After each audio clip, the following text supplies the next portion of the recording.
chapters 57 to 80, or verses. When it was time for Elizabeth to have her baby, she gave birth to a son. Her neighbours and relatives heard that the Lord had shown her great mercy, and they shared her joy. On the 8th day, he came to circumcise the child, and they were going to name him after his father, Zachariah. But his mother spoke up and said, "No, he is to be called John." They said to her, "There is no one among your relatives who has that name." Then they made signs to his father to find out what he would like to name the child. He asked for a writing tablet, and to everyone's astonishment he wrote, "His name is John." Immediately his mouth was opened and his tongue set free, and he began to speak, praising God. All the neighbours were filled with awe, and throughout the hill country of Judea, people were talking about all these things. Everyone who heard this wondered about it, asking, "What then is this child going to be?" For the Lord's hand was with him. His father Zachariah was filled with the Holy Spirit and prophesied, "Praise be to the Lord, the God of Israel, because he has come to his people and redeemed them. He has raised up a horn of salvation for us in the house of his servant David, as he said through his holy prophets of long ago. Salvation from our enemies and from the hand of all who hate us, to show mercy to our ancestors and to remember his holy covenant, the oath he swore to our father Abraham, to rescue us from the hand of our enemies and to enable us to serve him without fear, in holiness and righteousness before him all our days. And you, my child, will be called a prophet of the Most High, for you will go on before the Lord to prepare a way for him, to give his people the knowledge of salvation through the forgiveness of their sins, because of the tender mercy of our God, by which the rising sun will come to us from heaven, to shine on those living in darkness and in the shadow of death, and to guide our feet into the path of peace." And the child grew and became strong in spirit, and he lived in the wilderness until he appeared publicly to Israel. Well, I've just been on my summer holidays and I read this novel, which I highly recommend. Sometimes you read novels on holiday, they're rubbish, but this one's really good, so recommend this one. It's called Caledonian Road, and it's like a novel of our times, where he writes a story exposing basically the corrupt nature of British society. And what he basically says is showing is that the people who are getting honours and meeting the Prime Minister and giving important lectures that people listen to, those people, they're all corrupt and they're all miserable. So it's like not a positive view of the world. And there's a sort of gang storyline going on beside it as well, about sort of like street gangs. And that's all groups of people trying to assert themselves as the most important. And they're all miserable as well. The only person who reaches peace is the person who steps out of that race, who stops wanting to be important, and who disappears. Now, that's basically impossible to do. I don't agree with his solution to the problem. But the point he's making is that something I think is true, is that important people are rarely happy. Strangely though, everyone wants to be important. So even if you would not like to be Prime Minister or the King or whatever like that, just think how often we say, or we think to ourselves of our relationships, I just need one person who thinks I'm the most important. Or just think how we worry. Everyone will forget me. I'll be left by myself. Just think how we really believe against all the evidence that we only have a significant life if we leave an important mark on the world that people remember. Just think how many men my age have a midlife crisis. Because they're like, is what I'm doing really important? Think how many arguments start. Because I feel like you're disrespecting me. All of of that is the desire to be important. But it's strange that we desire that so much because important people are rarely happy. Say everyone does respect you. Great. What have you achieved? Now Luke, in his gospel, in his story of Jesus' life, he focuses particularly on this issue for human beings. He says the message of Jesus brings down and humbles, and in the end can destroy people who are important. Being important doesn't make us happy. Luke takes a step further. He says being important or wanting to be important is spiritually dangerous. And that's what we see today in the story of a man called Zechariah and what he says.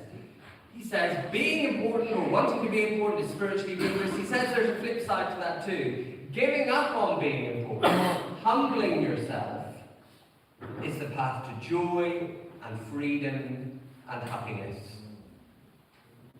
But you will have to give up trying to be important. And that's only true because Jesus is real. So here's the first thing that we see, Zechariah's story. Last week, Josh introduced us to someone, a character in Luke's Gospel called Mary. Now, if you've been around Christianity at all, not everybody here has, but if you have, Mary won't be a new character to you. She's the mother of Jesus. Most people with a passing acquaintance with Christianity, we've heard of Mary. In fact, some Christian traditions make a really big deal of Mary. In Roman Catholic countries, you can't turn a corner without finding something like this. A statue of Mary. I've got to say they're usually inaccurate. Mary was like a Middle Eastern teenager, and that's not this woman in a white woman in a white dress. But anyway, it is a statue of Mary and some candles, and Mary is being highly honoured. And it is interesting because Mary said in her song, even though she was this peasant girl, teenager, she said in her song we saw last week, all generations will call me blessed. Turns out she was right. People are still doing that. Everyone wants to be Mary in the nativity play. Even children call her blessed. But unless you're something of a Bible nerd, you may not have heard much about the person we're thinking about today, this guy, Zechariah. And it's strange you haven't heard about him because his story is sandwiched around Mary's. In Luke's Gospel, you get a bit of Zechariah, you get a story of Mary, you get the rest of Zechariah's story. And in terms of the world that they lived in, it was particularly strange that you would never have paid attention to Zechariah, because if you lived then, you would have paid all the attention to Zechariah, and you would have ignored Mary. Zechariah was a man in an extremely patriarchal culture. In that time and place, he was a very important man. In their religious culture, he was a priest. And in that time, their ethnicity of this people was tied to their religion. So priest, very important, a marker of who the whole community is. He was married. A pillar of the community. And when we meet him in Luke chapter 1, he's doing a job that only a tiny number of people are allowed to do, entering the holiest bit of the temple to do the most important of religious rituals. In the time and place, Zechariah was everything. Mary was nothing.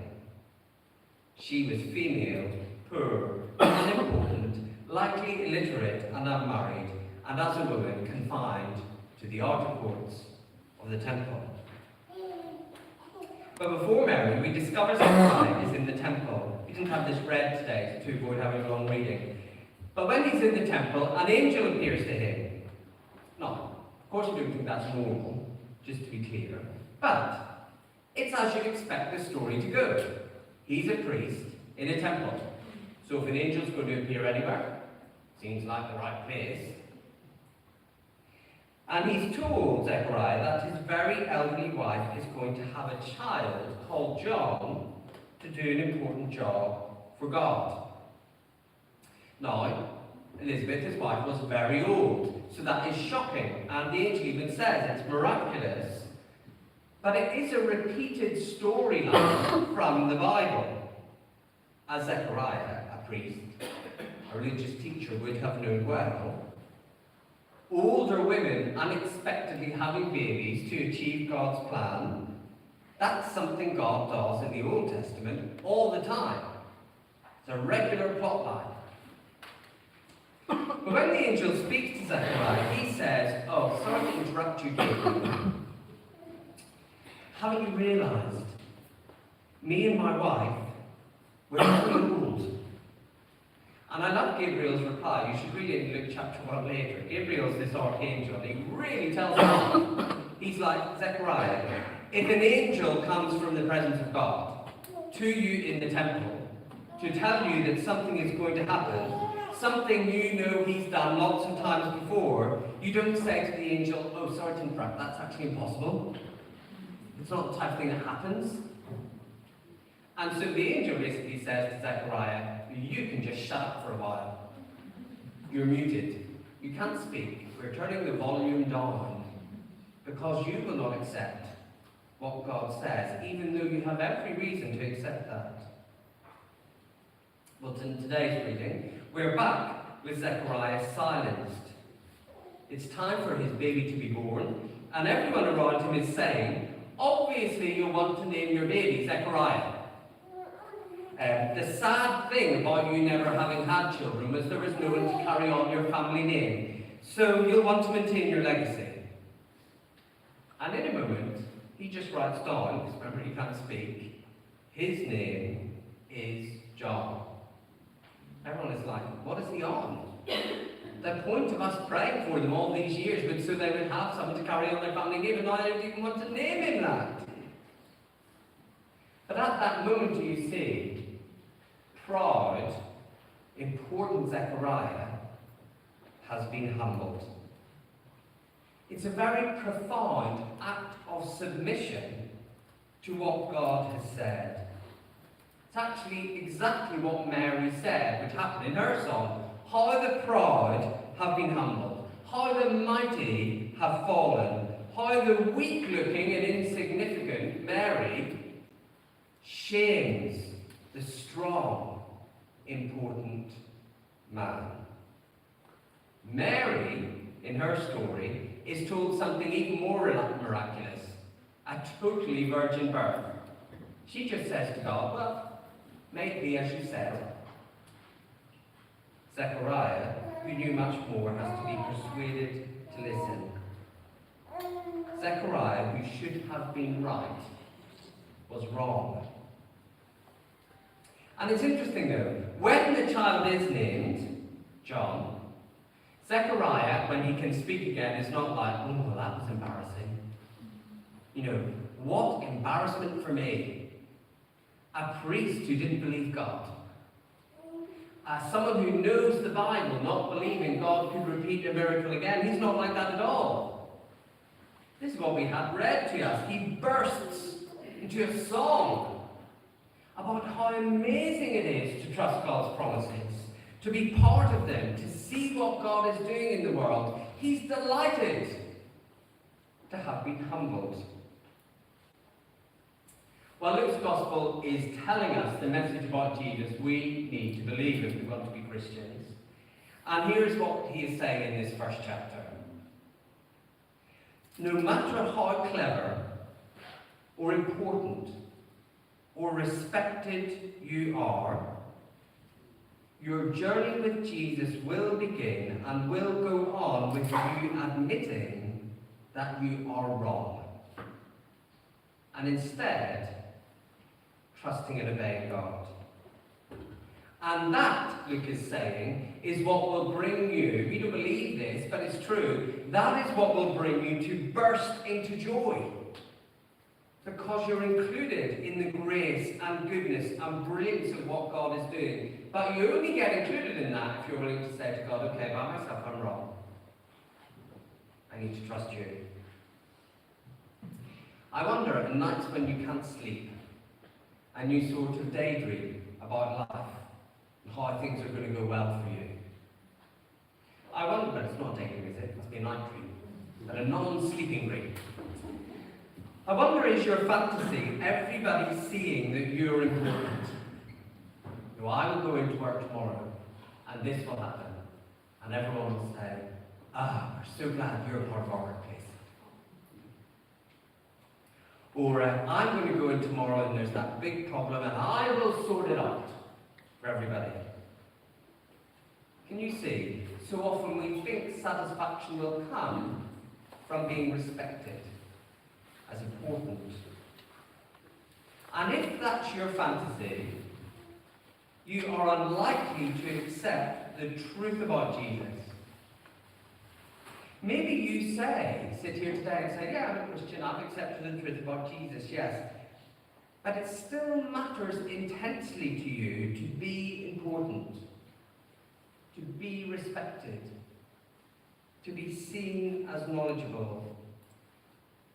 And Luke says, well, if that's true, you need to have a bit of self-examination here, because the message about Jesus is here to knock all of that down and give something to people who are humble, who are weak, who know they need help. I wonder how you react if someone tells you you're getting something wrong. Whether they're right or wrong or not, let's leave that to one side. But someone in some context says to you, you are getting something wrong. Do you get angry? Do you get sensitive? Do you get dismissive? I wonder if you're someone and you think it's always fine to just sort of give your opinion into situations as if it's fact. Do you behave like that? No, everyone, you're all getting this wrong. This is what you've got to do. This is what you've got to listen to. Zechariah says this, God says, I have a plan for you to glorify me, but that means giving up glorifying yourself. Stop seeking importance. And until you change that, until you're willing to give up seeking glory for yourself, Luke's message is not for you. You may be important and respected and clever and know a lot, but God will shut you up. And what you say won't be significant or helpful at all. But if you're like Mary, you don't think you're important, you just are ready to happily accept good things from God, then the delight is for you. Maybe as you listen to this, you think, I'm a bit stuck like Zechariah. I'm a bit stuck in a place where I'm constantly inflating myself and looking for respect, and that's a pattern that I'm in. What should I do? Well, maybe it would be good, like Zechariah, just to shut up for a while. Stop sharing your opinions. Stop telling everybody that they are wrong. Shut up to yourself. Stop going over and over and over in your head about how no one thinks you're important enough. Just be quiet for a while. Go back to the Lord and say, I'm getting this wrong.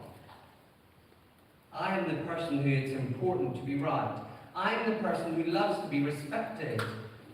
I am the person who is devastated not to be honoured and valued. I'm going to give that to you, Lord. I'm going to trust you. I'm going to do what you say instead. I think what you'll find is, while it's hard, there is a burst of joy in giving that up to God.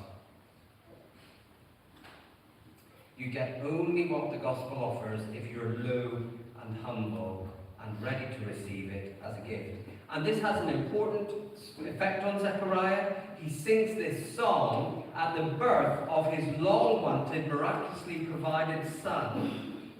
But did you notice in Zechariah's song, hardly any of the song is about his son.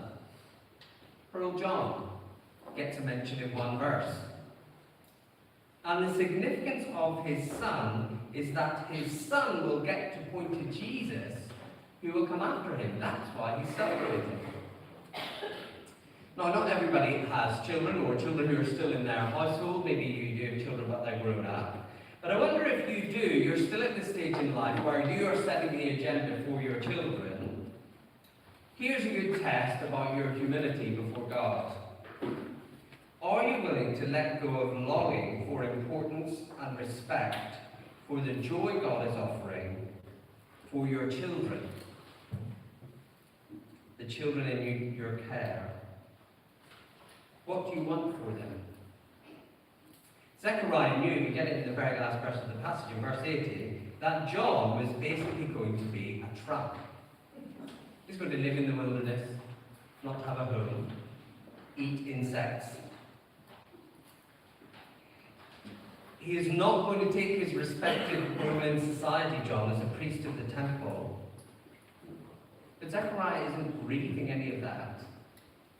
He is rejoicing that his child is going to be part of God's plan to bring mercy and tenderness to the world. I grew up in a very sort of Christianised and church-going, well-to-do part of the UK. And in the town where I grew up in, they have a convention about mission every year, and loads of people from different churches go, and they have people to come and tell stories. They basically pay a lot of money for mission, because there's a lot of money about it. So we're in favour of that, people giving their money to mission. Now, I remember one year there was a guy who'd been at the convention all week speaking, and on the last evening he said, I've hung around in your town for a week now, I've met lots of you, and it's very heartening that lots of you want your kids to grow up to be Christians. That is a great thing to want. But you want your kids to grow up to be Christian lawyers. You want your kids to grow up to be Christian doctors. We are here at this missionary convention. Is there anyone here who actually wants their kid to be a missionary? He had my time absolutely pegged. Zechariah's pride and status, he's not humble before God, then he's silenced, then he's joyful when he's humble before God, he received good things for God, and then as an extension, he's happy even for his own child to play a minor role, second fiddle to Jesus. Is that what we want for our children?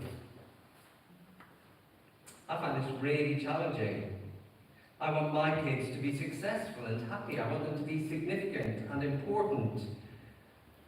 And when that raises its head, it's because I'm still grasping on to that anti-gospel view of the world, that what matters is them and their success, and the more, in fact, what Luke says is, listen, the more successful and important they are in the eyes of others, the less likely they are to want to walk with God.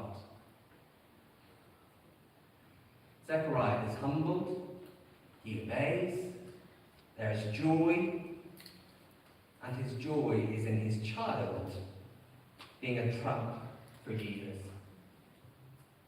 Eternally known only because he said, oh, I'm here to introduce Jesus to you. It's all we know, John the Baptist forward. And maybe our attitudes to our children betray that we want the importance for the world and a bit of gospel too. We want what Jesus offers, but not really humility that changes everything we want. We're not willing to say, like Mary, just may it be as you say it should be to God. There are people who know a lot, and I'm all for learning. But the effect of that is to make them think they're all right. Christian knowledge should constantly expose how we're mostly wrong and need God's help. And then we find it's a joy to receive. That's the second thing we've seen. We've seen Zechariah's story. We're going to hear about Zechariah's song.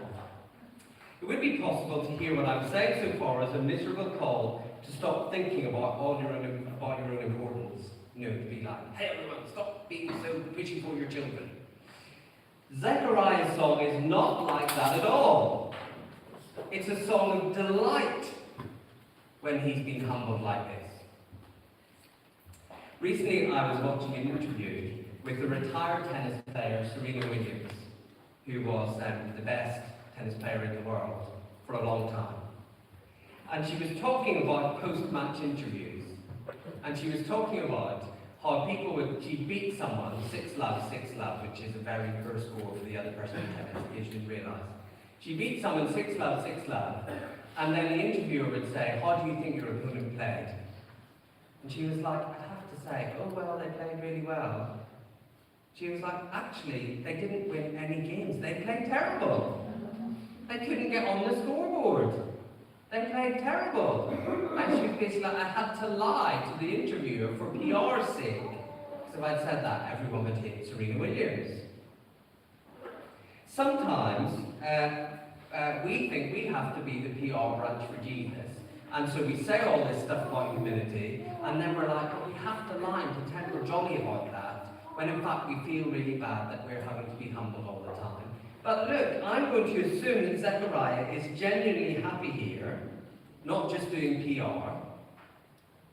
Luke is telling us that there is a secure and real contentment and joy in his new self-lowering position, and even giving up on the worldly importance of his child. First, he sees the faithfulness to the promises of God made earlier in the Bible. He says, with the person who will come after John, with Jesus, there will be God keeping every single promise that he made throughout the Bible to his people. And he says, praise God, I enjoy seeing it now because he's keeping every promise that he made. I guess you could put it like this. Humbling yourself is hard. But thinking you are important is harder. I wonder how many of us here today are stressed, or depressed, or worried, because either we think we are important and there's something in life that you think, oh, that will all collapse without me, I'm so important, or we wish we were important, no one's paying the attention to me that I like. And what Zechariah is saying is when you can let go of that, what you get to see is there is a faithful, generous, promising God who loves terrible people like the ones he mentions in this story, David and Abraham. But he makes promises and keeps them to rescue them from their enemies, to buy them to belong to him. And he does it, him, not you, his faithfulness.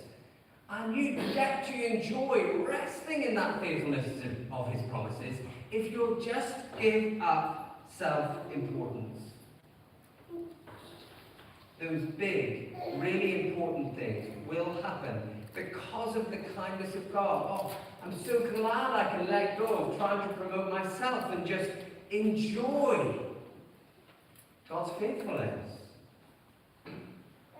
And what God is promising is to restore us to the place we should be. He says it, to serve him without fear, in holiness and righteousness. There are many clever atheists in the world, I'm quite sure. But one of the very stupid things atheists sometimes say is this: my morality as an atheist is better than yours because you're just worried about God punishing you. You're just following rules because you don't want to go to hell. Whereas I'm moral just because I'm a very moral person. Well, listen, if you're a Christian and you have met the real God Zechariah is talking about, the whole point, he says, of Jesus is that you can now serve God without fear. It is not that we serve God because we're scared of what he might do. That's not why we serve God at all. He's saying Jesus brings a freedom from that threat. We believe that Jesus takes away all the things we have done wrong and continue to get wrong. He sees our pride and arrogance and self-importance and says, come on in. Jesus deals with all of that. You can be free from fear as you serve God. As Zechariah says, we are made holy, made righteous through his work for us. What's better than seeking importance and recognition and respect and significance? He says you're not made to seek that. You're made to serve God. And Jesus means you can do that in the way that he wants us to do it, without fear. Experiencing the rightness with him, and bringing that to the world. Zechariah is happy to have been humble to serve God free from fear. I just want to be clear, if you're not a Christian here today, you're not being invited to a sort of creeping humility. You know, you're constantly going along the ground being like, oh Lord, please do not zap us with lightning because we get it wrong so much. You know, Zechariah says because of Jesus, you do have to humble yourself, give up on your self-importance, but what's on the other side of that is this delightful serving God without any fear at all. And finally, Zechariah turns to talk about John, his child, in verse 76. And John's value is because he is going to prepare the way for the Lord himself, who is coming, he says, in tender mercy to shine light on the people who walk in darkness. Listen, what are we about here? Why are we sitting here like this today? If we are about learning to live in a good way, becoming the best that we can be, all we can do is breed self-important people. You know, we're all about learning to be good, so let's compete and compare about who's the best. And that means I can't let go of my aim to be important, to look significant, to be rich, to be good, to be mighty, to be influential. I can't let go of it for my children. My children need to be successful and good and achieve much and go to the best school. It's just a version of the same thing if we're all just trying to learn to be better people. But what if there is something totally different at work from chapter 1 of Luke's Gospel? The Lord comes in the person of Jesus. And his heart, his attitude, are words of tender mercy for anybody who needs help. I love the description here.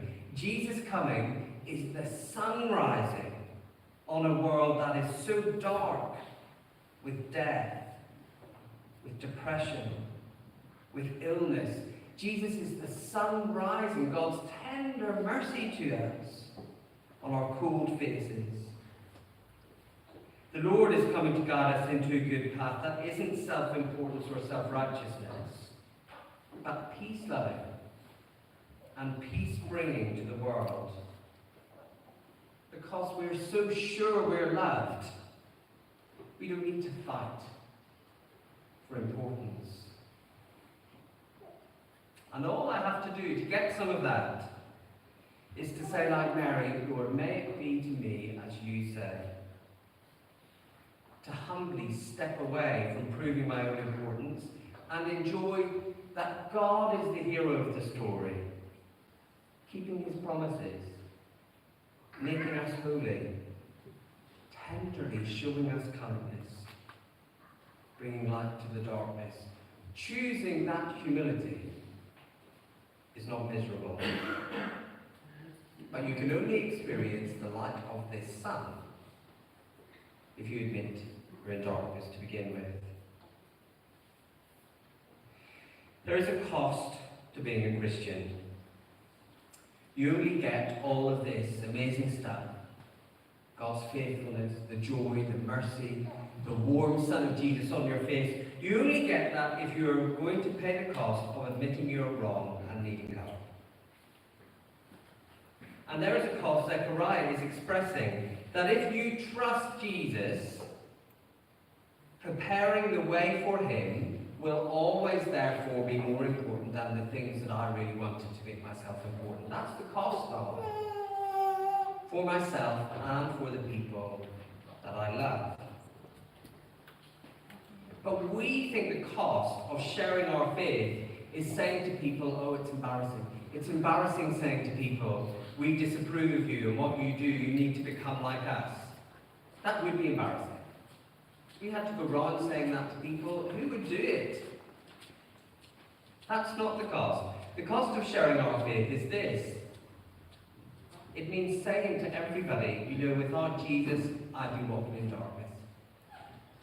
You might think I'm clever or competent or important. I'm not. I need undeserved mercy. I need to receive things I don't deserve. I'm not important. Jesus is.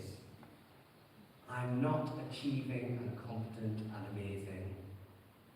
I need someone else to help me. That's the cost. But oh, the joy, the freedom that comes from resting in the faithfulness of God, for knowing each day He loves to give you tender mercy. The path to humility is freedom.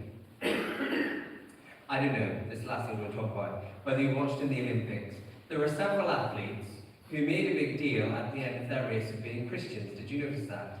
There were several athletes that obviously prepared, and on the back of their numbers on the track, when they finished, they'd written a Christian message and turned it around and said something about Jesus. Just at that moment when they won their race. I loved it. And the totally typical of the BBC, their commentators didn't have any clue what to do with that. They tried to pretend it wasn't happening. You can see someone in their room going, quick, show another athlete. There they are, saying something like, I jump for Jesus, or jumping for Jesus, or I run for Jesus. That is the picture of what we're talking about here. At the moment, the world's eyes are on you, and you can be standing there saying, yes, I'm in the Olympics. What these people have done is that they made the decision ages ago that I'm not important. Even at the moment, I'm getting all the adulation. I'm not important. I made that decision ages ago. They've entered that thing. They're in that path. And so what do when the spotlight's on them? They sing Zechariah's song, Praise be to the Lord. And that, it's a hard path, humility, but it takes you to joy.